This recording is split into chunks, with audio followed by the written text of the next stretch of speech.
Hi again, it's me, Cinnamon. I'm a 24-year-old working a corporate job, plus all things personal finance, especially budgeting. But today, I won't be budgeting my first paycheck of March because I already did that offline. I've been really busy, and I'll get into why in a bit.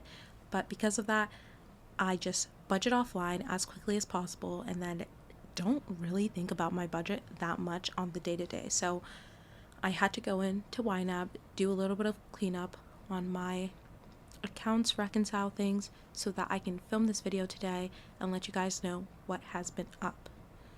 So to just recap what I did with my first paycheck, first I had to enter in that paycheck, and I also had to enter in some of my other sources of income. So I get a reimbursement from work for my phone bill, so that's $50 I had to enter in. I also had to enter in $20.55 of cash back. I had been going down in the amount of cash back I was getting because I stopped using my cash back card, my Discover, and started using my travel rewards card, my Capital One. But because Discover was giving 5% cash back on dining, I have been using my Discover a lot more, mostly in February, so that is why I had a higher cash back month. Then I entered in my paycheck and I covered my taxes with it. I also covered my HSA and 401k contribution. And then I did my normal, typical assigning routine with my first paycheck of putting into my next month's holding fund and then putting into my sinking fund holding fund, which I used to cover this month's sinking fund needs. Yeah, so I try to put in 1400 into that category, and I didn't have enough in my paycheck to get me to 1400, so I put everything I had left over, which was $1,071.63. Okay, I know that was really fast, so I think it would actually be better for me to talk about the current state of my categories as well. So my core spending is pretty much business as usual. I filled up all the categories to whatever I needed them to be assigned to. I didn't put in as much as I usually do to transportation because I noticed I wasn't leaving the house that much, but funnily enough, the bus drivers around me are on strike. And because of that, my transportation costs might be higher this month, so this is a category that I might need to reevaluate. What else? Groceries are really low because my routine with my boyfriend is that he will cover groceries and I will cover like any fast casual food that we get that I usually tend to be the one to initiate, and then he'll cover like our dining in experiences, or I guess by dining in, what I mean is dining out, but sit down restaurant experiences as well. And we actually haven't been doing much of any of that at all. We've just been getting groceries. So that is why my grocery spending is pretty low. For eating out, most of this has been because I've been getting a lot of coffee since I've been doing so much. I've just been needing more and more energy. So a few Starbucks runs, and I have to get something with my coffee because it will make me really nauseous if I don't. And this was a breakfast sandwich run where I also got a coffee off Uber Eats, so it was more expensive than usual. So my eating out is high in terms of like, I feel like I haven't done it that many times, but obviously this number is quite high. But again, I know that I have been relatively good with sticking to eating groceries at home. We have been behind on our meal prep, so today is a day that's really important for us to meal prep because I know I have some additional food spending to cover because yeah, we didn't meal prep over the weekend like usual. So that is it for core spending. Now for my sinking funds, I created a few more sinking funds. So they do need emojis. I'll definitely add those. The first one I want to talk about is my medical deductible holding. I used to put that in my general health sinking fund, but I would also be spending out of that health sinking fund and then having to do the math to make sure I was still holding enough for my medical deductible. It was just getting complicated, and I just realized, why not just make it its own category? So now I'm holding it here, and I did go to the doctor. So luckily for me, my PCP did all of the 3 things I was looking to get done in one meeting in like an hour and a half, which I was so impressed by this medical facility because I was not waiting crazy wait times. And 2 of the 3 things I know will be covered by insurance as like preventative care. One I'm not so sure about, and so I'll have to see how much that dips into my medical deductible holding. But yeah, I'm just glad that I actually went to the doctor and I only had to go to 1 doctor and not 3 like I thought I would have to go to. I also have my family vacation fund, so I need to work on pricing this out. It's coming up sooner rather than later for sure, but I know that mentally I should have enough money set aside for this because it is something that I baked into my yearly budget goals. The two new trips that I didn't plan for are these two birthday trips. So I'm planning on doing a trip to LA for my birthday. There is going to be another K-pop concert down in LA, and I'm going to be able to see my favorite group again. All of them won't be there, but I'm just glad that I get to see some of them in America, which is just so exciting. And I still need to work on pricing that out, but I've already bought the tickets for me and my boyfriend. The next trip I am planning for is my boyfriend's birthday trip. He has been talking about the buffets in Las Vegas for a while. He's been seeing all of these like YouTube shorts and TikToks about them, and I just said like we should go. We should do it around his birthday so it could be something kind of special. And yeah, for both of these categories, I've only put aside $900 so far. I want to get it up to $1,200, but I really want to ideally be below that as well. So I'm really working on pricing these out. I just wanted to set the money aside so that I would give myself time to figure out pricing it out and not feel so stressed about whether my budget will ultimately be able to fit in these two spontaneous trips. Oh, and just to call out for the trips, because we're going to Vegas and LA, which are pretty close to us, we're just driving there. So the main things that I have to figure out are just the cost of hotel, to be honest. It doesn't seem that bad when I say it. I just need to pick and figure out where we're going to stay. Okay, what next? With my general sinking funds, so contributing to it like normal, but as you can see, I've also been spending a huge amount out of these sinking funds. And what I've been spending, let's start with financial planner. So the main thing I spent here was my credit card annual fee. I actually just recently applied for a new credit card, the Capital One Saver, which was formerly known as the Saver One.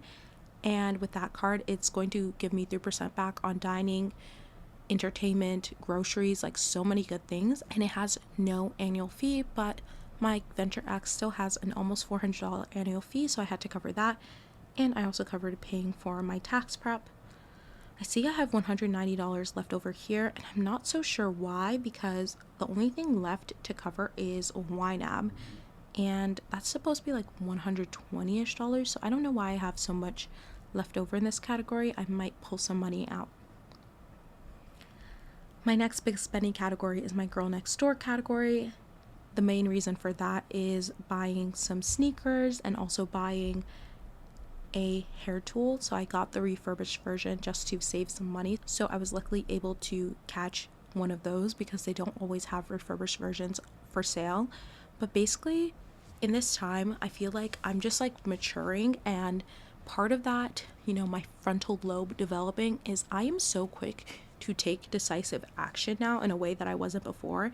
And I don't get this like tension of trying to not spend money for the sake of not spending money as much anymore. I really can objectively look at my life and say what I need and think about if this price is going to be worth its value to me.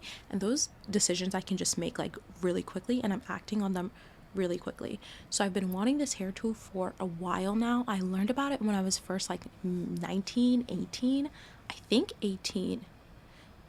Yeah, like first year of college. So I learned about it then, and I was really into it, but of course like I couldn't afford it then. I think it was like closer to $500. And fast forward now 5-6 years later, I am like realizing what is so important to me and my day, and making sure I have a good day is that my hair looks put together. When my hair looks put together, I am just able to act. Like I get up, just do what needs to be done. I don't know, I can go out into the world. I can just do the things that need to be done. I don't know how else to put it. It's like a form of coffee for me, I guess.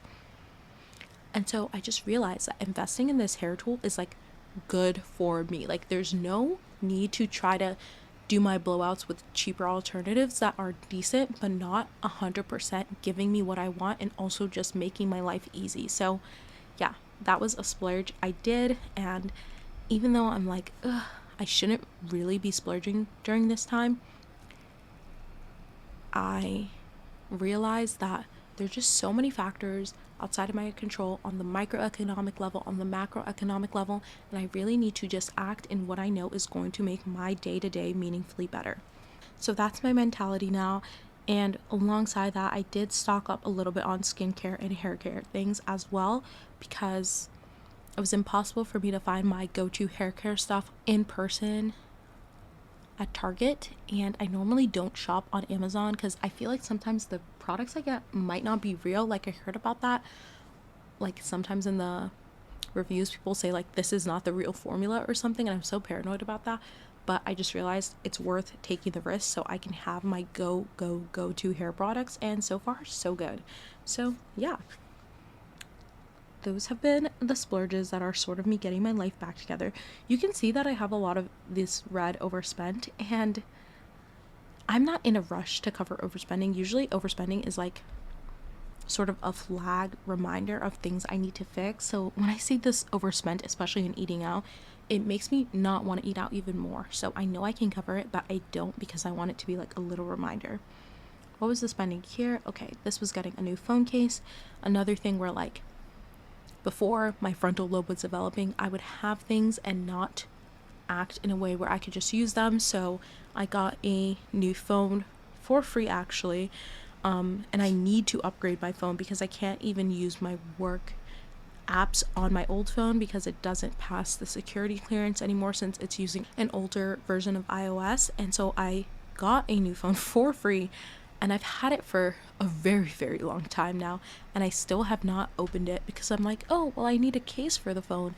And then I put off buying the case for months because I'm like, I don't know, I just like feel like my old phone still works, I should just use it. Anyway, nonsense. I just got the case for my phone, and I'm going to be switching phones now. And the universe is crazy because I actually dropped my old phone today and shattered the screen, and so it is time to move on. The excuses are done. Okay. Anyway, that is all that I really have to say about my budget. Actually, let me talk about a few more categories. So there's been some spending out of community chest because my parents' birthdays are in March. So I have so far gotten my dad a present and need to get my mom a present. I could move over the money to pay it forward now, but I typically like to do that after I put the $1,000 I put into my community chest holding category. And then I split up my business into its own category group that I'm calling cash cows, so I can track all my business expenses here. My goal was to first add $1,000 a month to this business category, but I am someone where I don't need to stock up the money preemptively. Like, I think I work better when I have these constraints. So the fact that I haven't spent the 500 yet, I'm like, I'm not in a rush to give myself the 1,500 that would keep me on track to make this green. I think that's fine if I keep myself low in this category until I truly find that I have a need for it. And it is making it so that when I'm making design decisions, I'm being more thoughtful about where I'm spending, and I'm not banking on at the end of the year having up to $12,000 to spend on this category. And the good thing about not pouring more money than I need to into this category before I need it is that right now the market is, more in a down period. So the money that I'm not putting into this category is actually flowing more into my investments category. And just to recap investments really quickly, because I did get my stock payout in February and I don't think I made a budget video discussing that. Let's go here. So let's just looking at the first 3 months of the year, and I haven't even got my second paycheck of March yet. So this is only like a partial look at the first 3 months. I have already invested $54,000 and paid $40,000 in taxes, and then my spending has been it's split up between a few things, but I'll just focus on it being around $7,000 so far. So the reason why I've been able to invest $54,000 so far this year is that a lot of my income for the whole calendar year is happening in these first 3 months, actually just the first 2 months, because now let's go back to February. I got another stock payout in February. It's like medium sized, and it was for $18,000, and after tax that was leaving me with $10,753.84, and I put that straight into investments. As you can see, overall in that month, I did invest like $18,000 because I also had a third paycheck right at the end of January. So just a lot of things happening during the first 2 months of the year that have let me accelerate my investing. Okay. So yeah, I just think that's crazy because I think my investing goal for this year is about $120,000, and so far I'm like halfway there. Was it 120? Let's go to this. Yes. Okay. So, kind of spoiler here is that I had to actually redo my yearly budget goals. That's why I have this V2, because I made a mistake. I made a mistake because I forgot about something that I completely knew about, but just somewhere, like my brain just forgot to consider it. And that is, I know definitely during my yearly budget goals, I mentioned that I'll be moving with my boyfriend at some point. So my boyfriend is transferring schools, and we are waiting one more month to find out if he gets into one school, and then once we know that, he'll be able to make a decision about where he wants to go next. But yeah, I totally accounted for that in half of the budget when I was thinking about the expenses side, because I realized that meant I wouldn't be paying rent for half of the year. But I didn't factor that in when I was thinking about the income side, because that also means I'm going to definitely have to get a new job, because I cannot do my job after moving since my work is no longer remote. So depending on the school, I can have like a 2-hour commute to work, which I might try to make work because of how bad the market is. But right now, my mentality is, let me plan around the idea that I will have to quit my job and work towards figuring out that financially. So let me go into what I had just laid out on Google Docs to figure this all out. And that is something about making ynab videos, or just finance videos in general, personal finance videos, is that the videos take time to make, but before the videos, I'm probably putting in, and this is not for every video, this is just more so for like my planning videos, I'm probably putting in like 5 hours just to figure out the numbers. So I know people say know your numbers, and it is like a very easy thing to say, but knowing your numbers can be time consuming. So I totally get like if that is difficult for you. Anyway, so I just tried to figure out like, what do I need to do to make a job change? I am trying to think of this as, again, working towards getting a new job more so than quitting my job entirely, because that is my ideal case. Like, if you had talked to me a little bit ago, I would have been so down to just quit and focus on building my business full time. But my mindset has completely shifted, and especially as I'm in the weeds of building the business now, I realized that time is not my main constraint when it comes to building the business. So I don't want to give myself more time to build the business. It's not really what like is the constraint. I don't know how to explain it any better. But yeah, and working a job while I'm building the business not only gives me like the financial security that takes a lot of pressure off of the business, it also gives me like a mental outlet and also access to a lot of resources that have made me a better engineer to build what I need to build. So I just really want to have a job, which is such a different tune from like where I was definitely, mid 2024. So I'm thinking of this as a job change, but I do also realize the reality of the economy is that this might just be me being unemployed for an indefinite amount of time. So because of that, I'm thinking on both dimensions, how can I prepare for unemployment and how can I prepare for a job change? So preparing for unemployment, I first, by doing some research, found that I need to consider all of the benefits I'm getting from my job today, because money is the obvious one, but there are also some other benefits that you get through your employer that I can take advantage of before I quit. So the first is my 401k. I do want to max that out. My original plan was to try to max that out within the next 3 months, but then I had to do some research, and this took me like an hour to find out, because this is not obvious information the company just puts out. Like, what should I do with my 401k if I'm going to be quitting here? But I found out that my match only happens for the months that I contribute to my 401k, and there is this edge case that if you max it out or front load your contributions but end up staying at the company up until this true up period, you will get your match true upped. But because I won't be staying up until the true up period, I want to make sure that I'm actually putting into my 401k until the very last month that I leave. So I'm holding off on maxing it out early until June, July, because that's a month or two before I plan on leaving. The next thing that took me a ridiculously long time to figure out is, what can I do with my HSA? Can I max that out early? And the thing I found out with the HSA is that you actually can only contribute to your HSA the amount of how many prorated months, like a prorated amount based on how many months you had an HSA.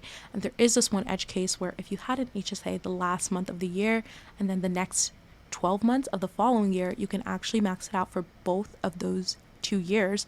But again, that's, assuming I will get a job by December of 2025, which ideal, but not what I'm foreseeing. So yeah, just chaotic. I'm just going to stick to keeping my HSA on its normal schedule, and there's nothing I can do there. I did research some more things just regarding health insurance more generally, because even though I am under 26, my mom is also moving out of the country and retiring this year, which I'm so happy for her, but that means I won't be able to get my health insurance through her after I quit. So I started to look into alternatives. My best bet, I'm hoping, is that I can find a part-time role where I can get health insurance. Even if that role is outside of my field, I'm totally down to just do that and have some other way of making money and keeping me mentally busy while I'm building my thing. But I also realize that a lot of people are looking for work right now, so those roles can actually be more competitive than I think. And I just looked at Covered California, which is the Affordable Care Act plan for the state, and that was just a nightmare of a site to go through as well, because they will easily give you a quote, but they won't actually show you the plan options. I felt like I was navigating a lot of dark patterns to actually see the plan options, and I was ultimately able to find a plan that did have an HSA, but it was $360.25 per month. And I'm like, is that a good trade-off for having the HSA, also having health insurance, all of these things? It's not the best plan. It's definitely not as good as my current work plan, but it is something that I'll have to consider and then budget into my life after I'm unemployed. And the next thing was using up my health insurance. I have done my doctor's appointment, upcoming dentist appointment. The only thing I need to do is a vision appointment, because last year I did not use my $250 benefit to get contacts, and I want to definitely make sure I take advantage of that before I leave, because I do pay for it. Okay. The next thing I had to do was rework the budget. And I don't know why I'm this way, but whenever I rework my budget, I like to work with as exact numbers as possible. And that means doing a lot of research. So the first thing was calculating my expected salary for the portion of the year I'd be working. This is fairly easy to calculate because I know my base salary amount and per paycheck, and then I just had to figure out how many paychecks I would have, and that ended up being 17 and a half. And the reason for that is because the days I get paid don't actually align with the pay periods I get paid for, so I had to find the calendar for the pay periods. And yeah, based off the day I plan on quitting, which is August 15th, I would be working half a pay period. I don't know, like I said, just a lot of things in the weeds, and this is how much I would be making in my base salary for the calendar year of 2025 if I do not find other employment. So this isn't what I'd be making from this point forward, but also factors in what I've already made up until this point. Similarly, I had to do the same thing for my stock payouts. This is a lot easier because I'm only going to get 5 stock payouts on known dates, and I've already received 2 of them, which I've shown on ynab. And the following 3, I just based off my Fidelity distribution schedule and the current values at the time, but these values have definitely gone down since the market has dropped. And yeah, I could adjust it, but like always, I was never counting on integrating this money into my budget, so it shouldn't affect me too much if the market drops. All it would affect is if I hit my investing goal or not, and if I'm unemployed and don't hit my investing goal, I'm not going to be too mad about it. But this is what I've currently estimated that I would be getting this year from my stock payouts. And as you can see, that is higher than what I'm expecting to get from my base salary. The only thing to call out here, I forgot to say this, is that I will be getting a raise in April. I don't know. Can you say will for anything in this world anymore? I'm not expecting it to be more than a 1% raise, maybe 2%. I'm not expecting anything. But yeah, that's just something that does happen that might boost these numbers slightly. And the next thing, because like I said, I like to get very, very, very exact when I do these things, is I wanted to count what I'd be getting from my PTO payout. So first I had to account for how much PTO I'm starting with. Then I had to figure out how much I accrue per paycheck. Then I had to figure out how many paychecks I would accrue for, because they actually have slightly different, pay period. Like your PTO accrual pay period, at least in my company, is different from your salary accrual pay period. I don't even know how to put it. So I'm actually 1 week ahead in my PTO accrual pay period because it's more in line with when you actually get your pay stub, and because of that, getting slightly less PTO than I thought I would. And I have 40 hours of something called floating holidays that we have in California, and this is how much PTO I would rack up until I quit. But PTO is something that I could also use up before I quit, and so I had to also figure out how much I would use up before I quit, and I let myself use up 93 hours. And so that would leave me with 200 hours by the time I quit, and this is how much I would leave with in PTO payouts after I quit, about $17,000. Applied some taxes on that based off my current tax rate, which is not the same tax rate I would have after I quit, but just using that for consistency's sake. And that would leave me with about $11,000 after tax after I quit, and that is the money that I'm planning to use to float me for September, October, November, and December, which I think I could do with the lower expenses. I think I said in my yearly budget goals that I was expecting my rent to drop. Ideally, it would, in the worst case, and in the best case, which was the most likely case, be zero. But now I'm really thinking like the only way I'd be super down to do this is if my rent did go to zero and my boyfriend is aligned with that. The only case where I was planning on paying rent is if I made us get a 2-bedroom, because I wanted my boyfriend's gaming setup to be in a separate room and not in the living room, which is what he suggested, because I like having people over, and like I don't want there to ever be a conflict where he wants to play a game and I want to have people over. So I thought a separate room would be the best way to go about that. But now, compromising on things just to make the numbers easier for myself, I'm totally down to do that. So yeah, I mentioned taxes briefly, but another thing, I actually got so tired at this point just getting all these numbers together. I didn't do this tax thing, but because my taxes have been overestimating my income because they assumed I would be consistently earning the same income throughout the whole year, I am expecting a significant tax refund in 2026 if I don't get a new job by the time I quit. So that is something to also consider. Yeah, I was thinking about what new expenses I would have, but I'm actually not so worried about expenses anymore since I've been doing the month of March and just keeping my lifestyle really low key. I did spend a lot on those sinking fund categories, but a lot of those things are to prep me for when I do have my lower income, just to make sure I have everything I need to like not go crazy. Because I know definitely once I'm in that period, I won't enjoy spending money anymore. So I'm trying to like kind of pre-spend to get me through that. But my core spending has been feeling fairly low, and that's the most important thing to me because that's what I'm going to be having to maintain when I don't have a job, if I don't have a job. Okay, and then I just, try to plan out this pre-spending. So I bought the hair tool. I'm also planning on getting a hair treatment. If we flash back to my budget, I already set aside money for that.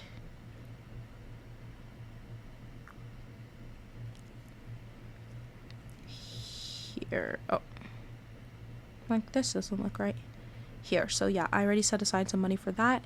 It's gonna be $850 before tip, and yeah, very expensive, but I think it's just gonna be something that's gonna make doing my hair more manageable and make it easier for me to spend this time where I'm not working, socializing, networking, putting myself out there, maybe filming on YouTube more, all these things.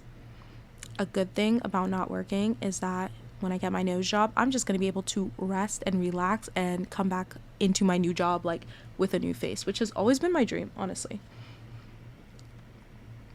Okay, so birthday trips that I'm planning here. And yeah, what has been keeping me so busy is that until I know about this final school, which is also my boyfriend's top choice, until we know if he gets in, I have been focused on building my business as much as possible so I can have some traction there ideally. So that's like a month I have left to build out this product, and it's going well, but I'm working full-time while doing it, so it is a little bit of a slow process. And what else? And once he does get that decision, then I'm going to switch more into interviewing mode. I have also done some interview prep stuff. I was able to catch up really quickly since I had done some interview prep last year when I was planning on quitting my job because I was going insane. Now I'm doing it from a less frantic position, but also like there's no level of procrastination in my heart when it comes to this. I always used to procrastinate interview prep, but now I'm just like, it's smooth sailing because I don't know, just frontal lobe forming is just doing what needs to be done. There's like no negotiations. I just do what needs to be done. Yeah. So so once he has that decision though, I will actively be applying to places, and the reason I'm waiting is because it will affect our location, and I just want to make sure that I'm applying to places where I could actually go there, because a lot of places are not remote friendly, and the remote friendly jobs are the most competitive, and I just don't feel like they would be worth my time to apply to. Okay, I already applied for the new credit card and got approved, so this is actually just like irrelevant now. I don't know why I felt like hesitant to apply for a new credit card. I guess I didn't want my credit tanking, but so far so good. And I just need to figure out like what I need to save for my work computer, mostly related to, gathering all my achievements and stuff like that so I can communicate those properly during interviews.